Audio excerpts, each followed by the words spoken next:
Nagbabalik po muli ang inyong lingkod at nagbabalita ng mga balitang dapat nating malaman dito sa ating bansa. Ito ang Balitang Pambansa. Atin ngang matutunghayan sa channel na ito kung ano ang nangyayari sa loob ng ating gobyerno at syempre tumutulong na rin sa ating mga mamamayan na malaman ang katotohanan dahil mayroon tayong karapatan na malaman ang tunay na nangyayari sa ating bansa. Ngunit bago natin panoorin ang balita, huwag niyo pong kakalimutan na mag-subscribe sa ating channel at pindutin ang notification bell para lagi kang maging updated sa ating mga bagong videos na ina-upload araw-araw. At sa ating mga solid viewers naman dyan ay maraming salamat naman po sa walang sawang pagsuporta. At syempre, huwag din pong kakalimutan mag-iwan ng like at i-share ang ating mga videos. At kung mayroon ka naman pang opinion, ang ating comment section ay bukas para sa inyong mga hinaing. Ito na nga mga kaibigan, ating panoorin ang buong video. Salamat po muli and God bless!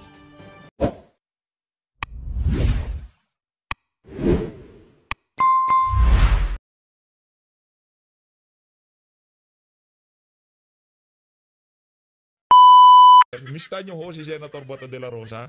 Kahit ano man lang timbre, no? Bok. Lahat tayong magagawa, Bok, no? Kasi kailangan ko talaga ng kaperahan ngayong mga panahon na to. Tigang na ako. Ito, how ironic what some people can do for 30 pieces of silver. Just like Judas with Jesus Christ. Sadly, the good senator did not even know till the second hearing, still the second Senate hearing, that his mista was completed with all the order. Kundi pa ho nag-hearing itong si Senator Amy Marcos, hindi pa ho malalaman nitong si Senator Bato de la Rosa na mista niya. Kasi ho, sa diyan sa PMA, sa Philippine Military Academy, pagka magkakabatch kayo diyan, magkakamista kayo, parang magkakapitid ang turingan nyo. Pero dito ho sa dito kay Johnny Gula, ang pilot in command diyan sa eroplanong pinangsakay dito kay Tatay Digong, wala na hong bista-bista. Importante ho yung 30 pieces of silver para sa kanya. The pilot must need his job with the San Miguel Corporation, Ramon Ang, so bad that he couldn't even refuse the job of helping in the eventual division of a nation. There will always be time for reckoning. Captain Johnny Gula, always boycott all San Miguel products. Naku, mahirap-hirap po yan mga kababayan. Marami-rami yung mga products ng na yan, San Miguel, no? Pero ang dapat po talaga nating sisihin dito, ang administrasyon. Ang San Miguel, kumbaga, naghanap sila ng eroplano. Yan lagi ang sinasakyan itong si Bangag. Kumbaga, yan yung readily available noong mga panahon na yon, yung mga oras na yon. Yung eroplano na yon, kumbaga, pagka sinabi nitong si Bangag na dahil yan lang lagi niyang sinasakyan, dalhin nyo na sa dahig itong si dating Pangulong Rodrigo Duterte. Yan lagi ang gamit nila. Yun na ho ang ginamit ng Pero yung dito, San Miguel, kumbaga, pagmamayari nila yan. Pero yung mga lugar na pupuntahan ng eroplano na yan, dahil business nga naman yan, siguro wala na silang doon, wala na silang kinalaman. Hindi ko natin alam kung merong dito yung San Miguel, kung merong kinalaman dito dyan sa eroplano na yan. Pag mamayari nila yan, pinaparentahan yan o kung ano pa man, business as usual lang ho yan para sa San Miguel Corporation. Kahit dalhin pa ho yung eroplano na yan sa impyerno, wala akong pakialam. Yan si Ramon Ang o yung San Miguel Corporation. As long nakikita sila. Ang issue dito, di naman lilipad yan kung walang timon netong si Marcos Jr. Kaya wala ho tayong ibang masisisi dito sa kaganapan na to kung hindi etong si Marcos Jr. Dito ho sa bahagi ng video natin na to, rumekta na ho tayo dito sa exclusive interview ng SMNI dito kay Attorney Martin Delgra. Panoorin ho natin itong mga kababayan, tapos rekta na ho tayo dito kay Attorney Vic Rodriguez. Game! Magandang araw mga kapartner, at sa kasalukuyan nandito tayo ngayon sa The Hague, Netherlands, at kasama natin si Attorney Delgra, ang attorney po ng ating mahal na dating Pangulong Rodrigo Roa Duterte. May kunti lang tayong katanungan, Attorney. Bakit nandito kayo ngayon sa The Hague, Netherlands? Unang-una, ano po yung purpose? Okay, pero bago ko sagutin yung tanong mo, Anton, gusto ko lang sabihin to. Nung umupo si dating Pangulong Duterte at kinuha niya akong chairman ng LTFRB, sa totoo lang, nanginginig ako pag may media na mag-interview sa akin. But the first media outlet na I decided to take the interview was SNMI. Wow, thank you, sir. Sa studio nyo sa Makati. Makati. Pumunta ako doon at nagpa-interview ako doon. Because I know that SMNI ay malaking bagay at malaking papel na ginawa para maging presidente si dating Pangulong Duterte. So malaking bagay po yan. So doon po sa tanong nyo kung bakit nandito ako, it's both personal and then at the same time to show support, no? Why is it personal? Kasi po nung kasagsagan nung March 11 incident dun sa loob ng Villamor Air Base, meron na kaming kutob at nakikita na namin yung plano na hindi na siya makakalabas ng Villamor Air Base except ilalagay siya sa aeroplano at ililipat palabas. At nung hapon na yon, kasi umabot ng hapon, I had a chance to talk to him. Sabi ko, Mayor, mukhang hindi ako makakasabay sa'yo kasi wala akong passport. Sa totoo lang, yung pumunta ako doon at nakapasok naman ako sa Villamor, galing ako doon sa court hearing, kaya nakabarong ako. Hindi po dahil kay Mayor, I had a court hearing earlier at so we did not expect that it would happen that way, no? As it happened. Nakakalungkot, nakakainis, nakakagalit, pero we did not expect that it happened that way. Biglaan na. So, and then at the same time, as I made mention earlier, is that to show support to not only to him but to the family, and then at the same time, mas nag-alala ako nung nalaman ko yung nangyari kay E.S. Bingbong Villaldea. Kaya minarapat din na bisitahin ko siya. Kaya nung nakita niya ako dito, sabi niya, magkita tayo. So mahaba yung kwento namin. Hindi pa nga tapos eh. Kahit na ang dami niyang kinuwento. yes. Attorney, may posibilidad ba na makabisita at makausap mo si dating Pangulong Rodrigo Duterte sa detention center? I hope I would be able to visit him because before coming here, I already made an application for a visit. Pero hindi pa tungkol sa kaso niya rito. I'd like to make that clear. Patungkol doon sa mga pending issues doon sa Pilipinas. Particularly yung the fact that he's running for mayor sa Davao. Ako rin yung election lawyer ng PDP. I head the legal team doon sa Duterte senatorial candidate campaign. And then at the same time, yung mga bagay-bagay na kailangan i-address, legal concerns patungkol sa kanyang kandidatura. Okay, so attorney, may iba tayo. Ano po ang masasabi mo sapagkat simula ng March 11 nandito na kami at simula din si Tatay Digong dyan sa ICC Detention Center. Lahat po ng mga Pilipino galing sa iba't ibang bansa, iba't ibang mundo pumunta dito sa tapat ng ICC Detention Center upang magbigay ng suporta sa ating dating mahal na Pangulong Rodrigo Duterte. So ano pong masasabi mo sa mga supporters ni Tatay Digong? Alam mo, nakakabusog puso yung mga ginagawa nila at pagpapakita ng hindi lang pagpapakita ng suporta at pagpapakita ng pagmamahal ng isang tao, ng isang presidente. Tanda na nga siya ngayon, who made a lot of difference in the lives of people in the Philippines. At yung mga Pinoy na nagtatrabaho sa labas, lalong-lalo. Kaya nga siguro, to no surprise to everyone, especially the Pinoys who are working abroad, na talagang pagdating sa suporta at pagpapakita ng suporta, more than 90% of the Filipinos working abroad really love him.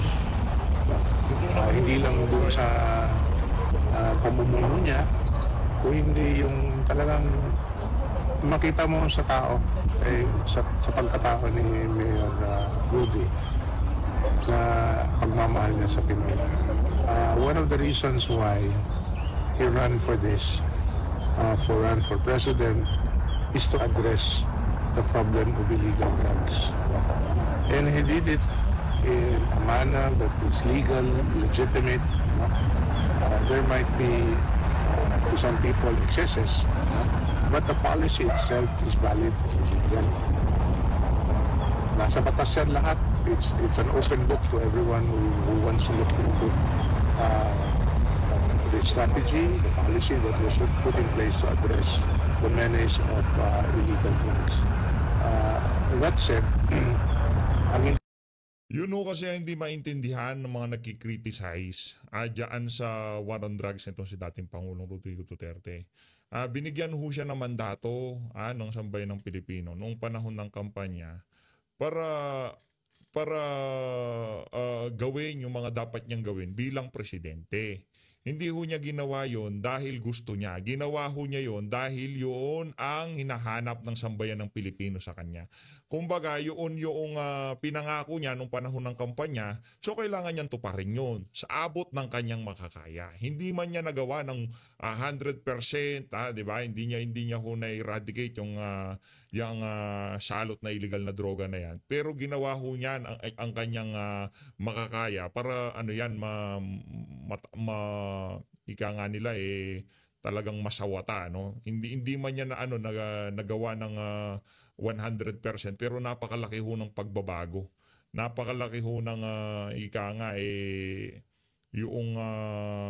yung safety, no? Talagang yung mga ordinaryong Pilipino ramdam ho nila yung naging epekto ng war on drugs ito si dating Pangulong Rodrigo Duterte. Hindi lang maintindihan at makikita ng lalong-lalo sa mga kritiko yung mas malaking characterization ng tao in the person of Mayor Rudy, na yung mga bata na may cancer, yung mga babae na inabuso, yung mga asawa na hindi binigyan ng suporta ng asawa o ng bana, at lalong-lalo na sa progress ng Davao at ng Pilipinas. In everything that he does, it's not about him. It's really about lahat, no exception. It's really about making the lives of Filipinos here and abroad safer and comfortable. Maalala ko yung isang kwento na when there were already talks about him running for presidency. At alam natin na suntok sa buwan yun, lalong-lalo na sa mga taga-Davao, suntok sa buwan. Alam mo kung bakit? Ang tawag nila doon sa PDP, yun yung partido na sinakyan niya at para manalo at manalo nga. Ang tawag doon sa partido ng PDP dati, Volkswagen Party. Alam mo kung bakit? Kakasya lang yung membro ng PDP sa isang sasakyan ng Volkswagen. Before Volkswagen daw, ang tawag nila doon, Tricycle Party. Kakasya lang sa isang tricycle yung membro ng PDP. No? Yung tumakbo siya. Ang ibig ko sabihin, talagang maliit na maliit yung partido. Pangalawa, wala pong pera. No? If you're going to mount a national campaign, especially no less than running for the president, you need money, you need logistics. At wala pong makinarya si Mayor Rudy at the time. Okay? Pangatlo, which is actually a bias, a cultural bias. No? Wala po pong presidente nang galing sa Mindanao before him.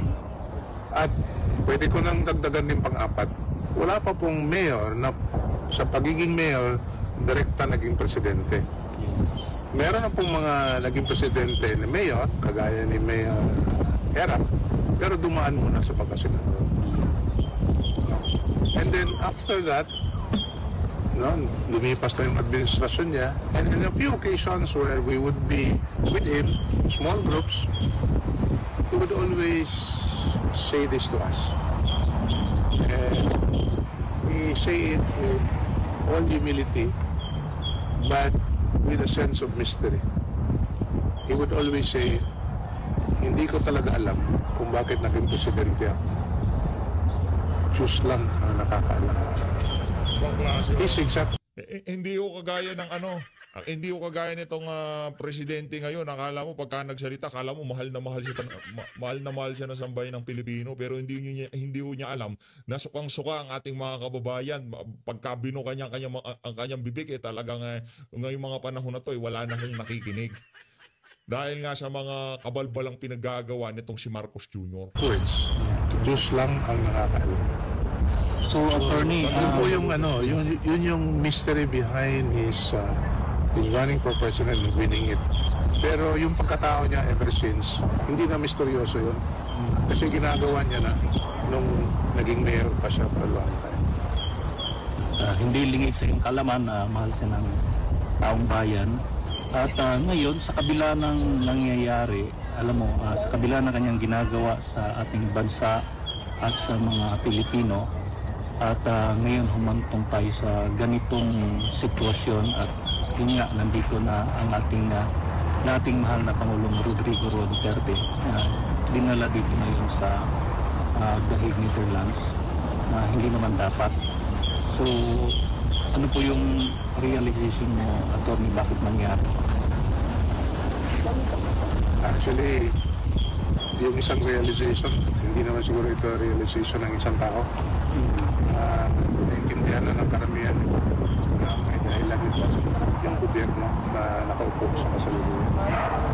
Hindi naman talaga mangyari na lilipad mo yung isang tao palabas.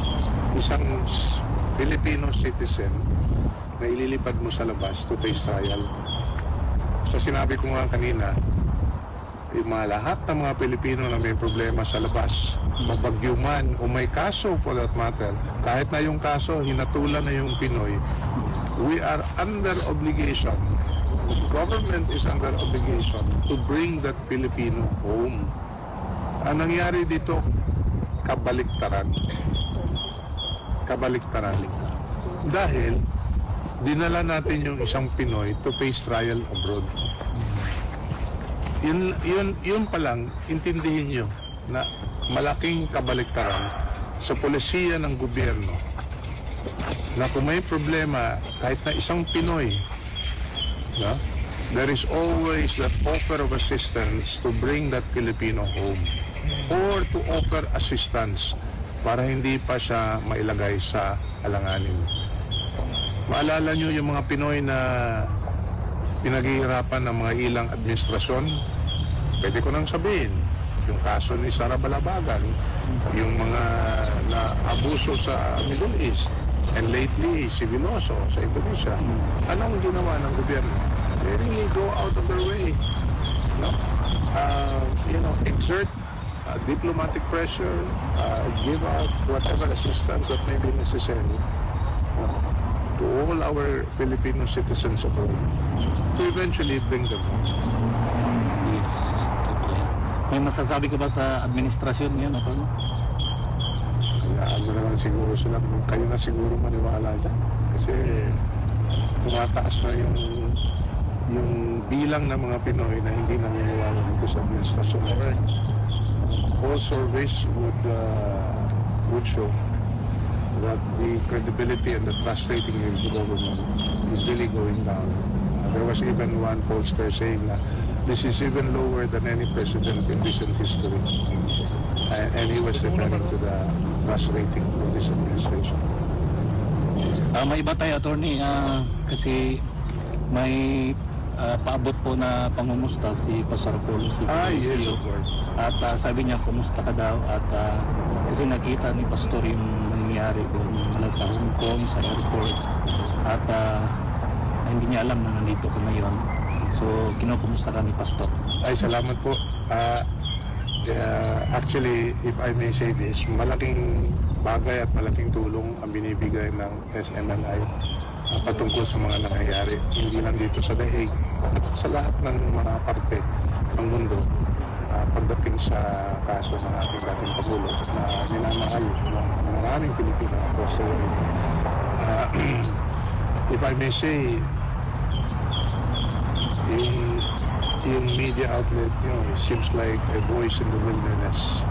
pagdating doon sa mga malalaki na mga media outlet na alam natin na pagdating sa lalabas sa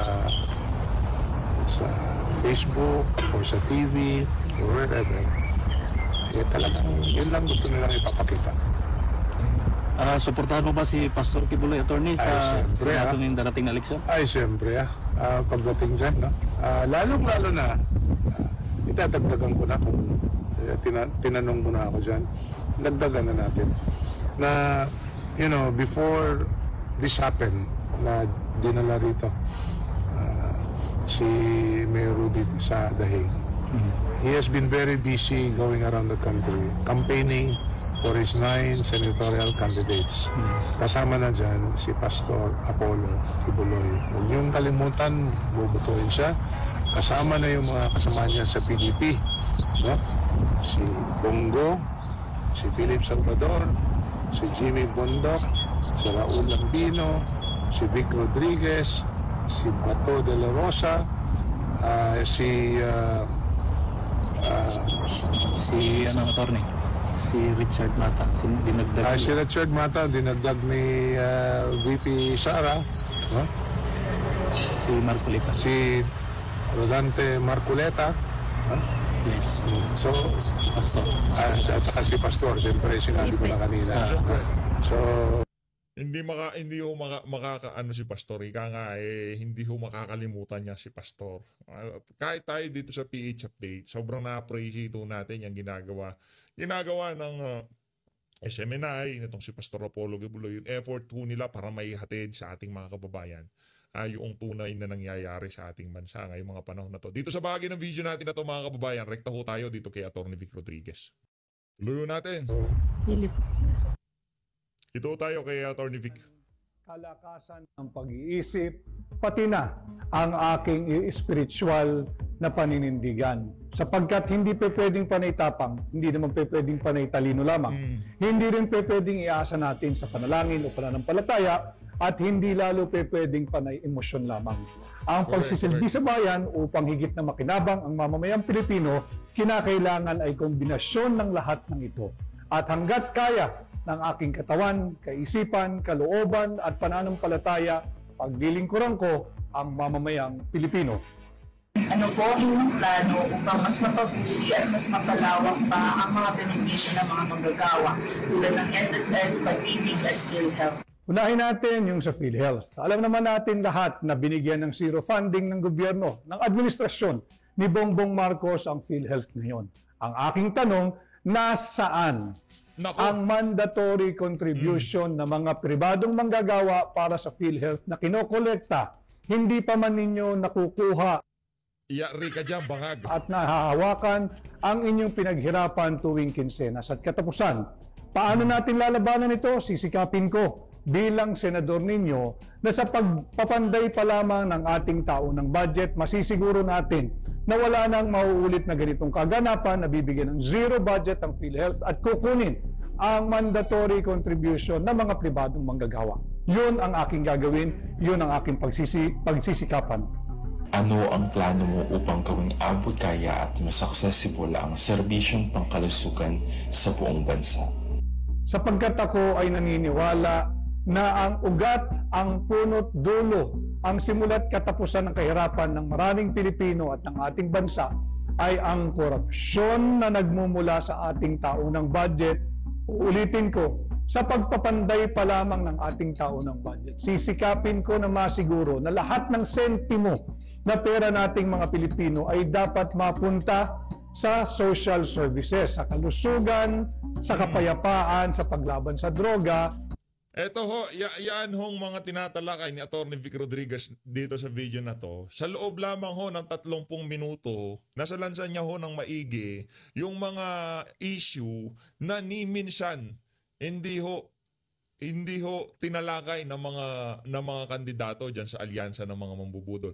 Senator Philip Salvador, wag niyo hong kalimutan, 58 sa balota. Atty. Vic Rodriguez, 56 sa balota. Ito Tuloy yung natin. mga pangunahin na serbisyong dapat ibinibigay ng national government. Tanggalin natin yung non-core functions ng gobyerno kagaya ng pamumudmod ng akap, pagbibigay ng ayuda, pagpapatupad ng tupad, at kung ano-ano pang mga akap, AYEX, tupad o ayuda. Siguraduhin natin na kada sentimo ay napupunta sa dapat patunguhan, lalo na sa sektor ng edukasyon. Paano matutulungan ng mga Pilipinong hirap bumili ng maintenance na gamot dahil sa mataas na presyo nito? Mapapansin natin na talagang ang issue ay yung kalusugan. At dun uli ba Kung baga, yung mga issue na yan, gamay na gamay ho nitong si Atty. Vic Rodriguez yan. At diyan sa prinsipyo ng mamahan na yan, lahat ho ng sinasabi niya diyan sa mga interview, diyan sa mga tanong na yan, tayo ho 100%, ha? Talagang tututuhanan niya ho yan. Ika nga, yung pagiging executive secretary, ano ho kayo dyan eh? Little president, ika nga eh, di ba? Nandun na ho kayo eh, doon sa pwesto na naglalaway ang maraming mga di ba, nakapaligid kay Marcos Jr. Pero nasa inyo na ho yun. Ang gagawin nyo na lang umindak sa saliw ng tugtugin ng mga walang hiya dyan sa Malacanang. Pero hindi ho niya ginawa yun. Binitawan ho niya ang pagiging executive secretary para ho sa kanyang prinsipyo at paninindigan. Pagka pinapag-alala ni Tatay Digong ano sinasabi niya, maprinsipyo. Maprinsipyo yung mama na yan. At yang si Atty. Vic, kung kargado man yan, sigurado hindi yan i-endorso nitong si dating Pangulong Rodrigo Duterte. Sa tingin niyo ho ba yung mga nandyan sa alyansa, yarin lamang hindi pa kumpleto yung mga kandidato ni Tatay Digong? Walang nagpalipad hangin na isama sila sa mga i-endorso ni Tatay Digong. Hindi pong kaibigan niya naman yung magulang, naging vice presidential candidate niya naman ng kapatid. Sa tingin niyo ho ba walang nagpalipad hangin dito sa mga politiko na to na isama sa senatorial candidate ni Tatay Digong yung mga ibang kandidato dyan sa alyansa? Sa tingin nyo ho mga kababayan, i-comment nyo ho sa baba. Kaya yung si Atty. Vic Rodriguez, pagka nanalo yan, at itong si Congressman Rodante Marcoleta, panalo ho sa bayan ng Pilipino. Number 38 sa balota, number 56. Ito ho mga kababayan, iniba na ho natin para, bago sa mata, ika nga, yung mga nakikita nyo hong paikot-ikot na pangalan dyan sa ating, dyan sa ating picture ng ating mga kandidato. No? balik yung napakahalagang usapin ng PhilHealth? Dapat imbis na kinuha ng administrasyon ni Bongbong Marcos yung tinatawag nilang surplus budget ng PhilHealth, dapat ito ay pinalawig ang coverage ng PhilHealth. Dapat pinalawak ang mga serbisyong kalakip o kasama sa coverage ng PhilHealth. Hindi para kunin ng gobyerno at upang ipangpondo sa AKAP, sa AYEX, sa TUPAD, sa MAIP at kung ano-ano pang ayuda. Yan ang ating pagsumikapan. Palakasin natin ang PhilHealth, patatagin natin ang PhilHealth at palawakin natin ang serbisyo. At kung may problema sa paggamit ng pondo nito, ang dapat tugisin ni Bongbong Marcos ay yung kanyang mga sariling appointee na hindi nagtatrabaho at pabigat sa ating mga Pilipino.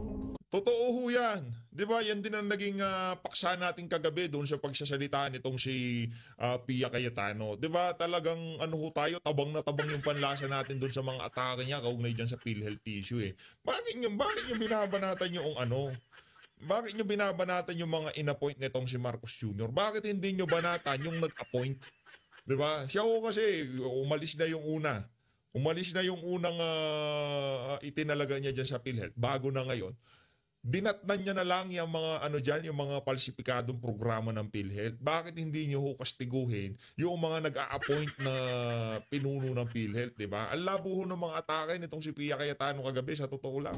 Ano ang inyong mga plano upang matugunan ang mga issue sa human trafficking na nauugnay sa operasyon ng POGO sa bansa?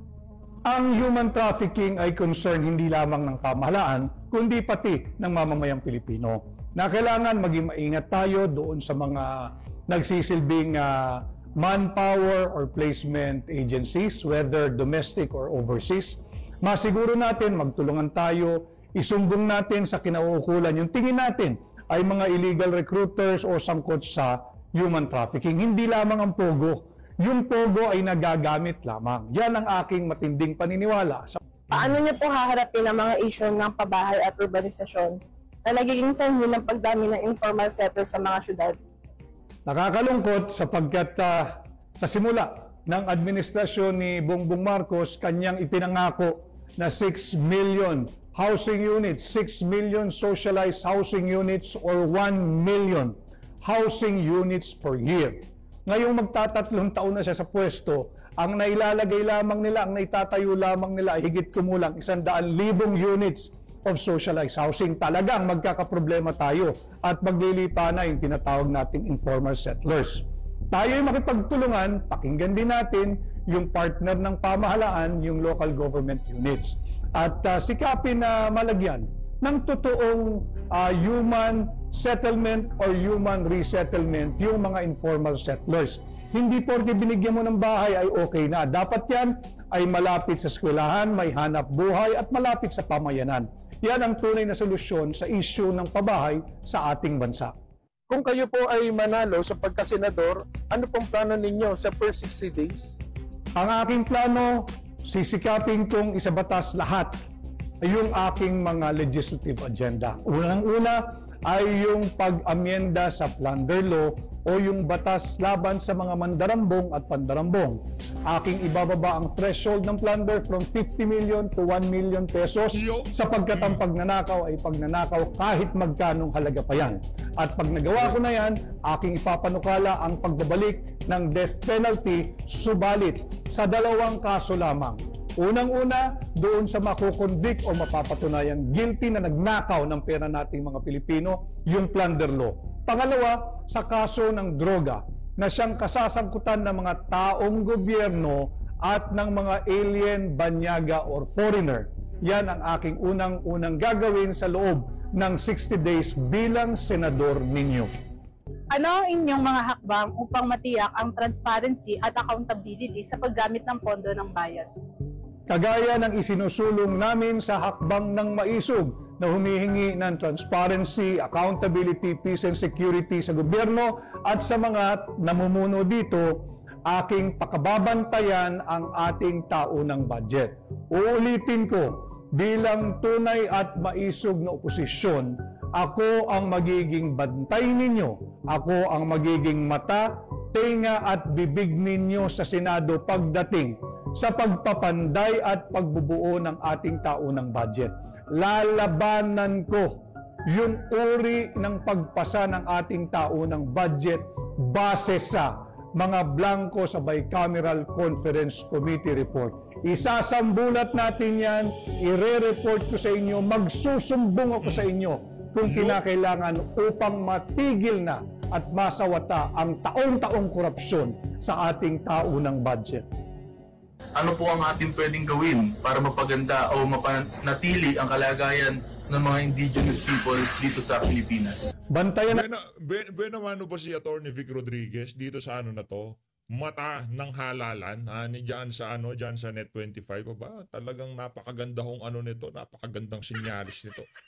Saludo kay Attorney Vic, saludo. Natin yung At palakpakan ho natin ng Net25 diyan sa napakagandang ano na yan. Kumbaga, kung yung mga matatalim na tanong ng ibang mga news anchor na kung saan hinahanapan lang naman ng butas itong ating mga kandidato at pagmukain na kayo pinapanigan itong ganito, iniiwasan yung ganyan, di ba? Ganon nung gusto mangyari ng ibang mga reporter yung mga nag-i-interview. Pero dito, yung mga tanong na galing mismo sa sambayan ng Pilipino, ito yung mga pinag-uusapan dyan sa mga ganyang klaseng programa. Kaya napakahusay ho nito ng ng mata ng halalan, programa ng Net25. Nasabing panukala na amendahan yung tinatawag nating IPRA law o yung Indigenous Peoples' Rights Act.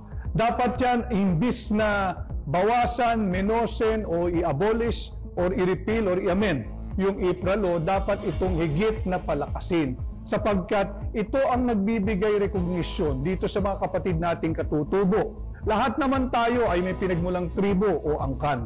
Kanya dapat nating kilalanin ang ating mga ninuno, ating protektahan ang iba't ibang tribo at higit pang palakasin at pagtibayin ang diwa't linalaman ng Indigenous Peoples' Rights Law.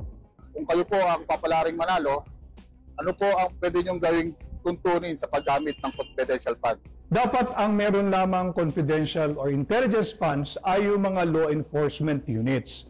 Hindi dapat ito inaabuso sapagkat yun nga ang ating hinihiling, transparency and accountability. Bearing in mind, Article 11, Section 1 of the Constitution Public office is a public trust. Hindi nila pera yan, hindi nila pag-aari yan. Sila ay pinapahiram lamang natin ng ating mandato at tiwala. At yan ay dapat pakangalagaan at pakahalagahan ng sino mang lingkod bayan, appointed or elected man. Kanya dapat yung mga ahensya lamang ng military, ng pulis, perhaps the office of the president as an exception ay mabigyan ng confidential at intelligence funds. Subalit yung iba na wala namang kinalaman sa intelligence gathering or law enforcement, itigil na yung malpractice sa paggamit ng pondo tungo sa intelligence or confidential funds. Ano ang mga reforma ipapanukala mo upang mapabuti ang kalidad ng edukasyon sa bansa? Kalunos-lunos ang estado ng ating edukasyon at yan ay base na rin sa pag-aaral at pagsusuri na tayo ay kasalukuyang kulelat pagdating sa math, sa reading, sa science, pati na sa spelling. Kanya ang dapat nating gawin, huwag pakialaman ang pondo ng education sector kagaya ng pakikialam ng Marcos administration ngayong 2025. Saan ka nakakita na linapastangan ng ating saligang batas? Malinaw sa ating konstitusyon, Article 14, Section 5, na ang education sector ang dapat mayroong pinakamalaking budget priority or allocation. Anong nangyari ngayong taon? Higit na malaking pondo ang ibinigay nila sa public works. Binawasan pa ng 31 billion pesos ang ating education sector. At bilang senador ninyo, sisikapin kong respetuhin palagi ng gobyerno ang ating saligang batas at gawing prioridad ang edukasyon. Paano mo tututukan ang issue ng mental health at paano mo itataas ang kamalayan hinggil dito sa ating mga komunidad? Yung mental health issue, hindi lamang yan sa mga kabataan, kung hindi para rin sa lahat, pati yung mga nagtatrabaho, yung mga housewife, at kung iba't iba pa, lalo na yung mga ang pamilya ay nagkawalay dahil may mga overseas Filipino workers or Filipino migrants. Babalik tayo sa usapin na ating palakasin ang ating health insurance system, yung ating PhilHealth. Palawakin natin ang coverage. Include natin yung wellness ng mga mamamayang Pilipino. Kung talagang maraming pera yan, kung talagang sobra-sobra pera niyan, include natin yung prevention. Yung tutugon sa mental wellness nila, kagaya ng Zumba, ng gym, o kung ano-ano pang pag-ehersisyo ng ating mga kababayan. Sapagkat yung exercise, it frees up the mind and it makes the person more productive. Yung mental health usually brought about by depression. So, include natin, palawakin natin ang serbisyo ng PhilHealth. Paano ninyo palalakasin ang mga sektor ng agrikultura at mga magsasaka sa ating bansa? Pagdating sa sektor ng agrikultura, pag sinabi ko kasi nating agrikultura, hindi lang yan yung typical na farming o yung issue ng bigas, kundi kasama yung fisheries, yung poultry, yung livestock. Kaya panahon na rin na yung pondo